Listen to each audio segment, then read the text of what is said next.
যে কোনো নতুন কাপড় সেলাই করা বা রেডিমেড কেনার পর না ধুয়ে পরিধান করলে নামাজ পড়লে নামাজ হবে কিনা? নতুন কাপড় বাজার থেকে কিনে আনছেন, এটা পরে নামাজ পড়লে নামাজ হবে? আপনাদের কি মনে হয় হবে নাকি হবে না? হবে না। মিশ্র অনুভূতি। আমি জানি না এটা কিভাবে ধুইছে টুইছে, এই তো না ভাই, এটা সঠিক না।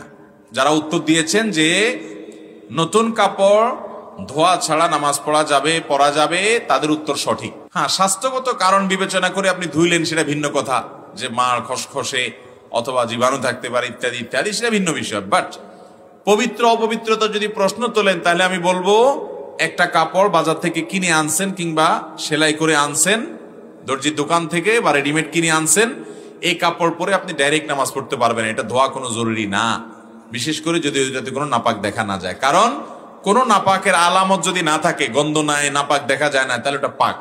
অহেতুক সন্দেহ করে খুঁতখুঁতের স্বভাবের কারণে ওটাকে নাপাক ধরা যাবে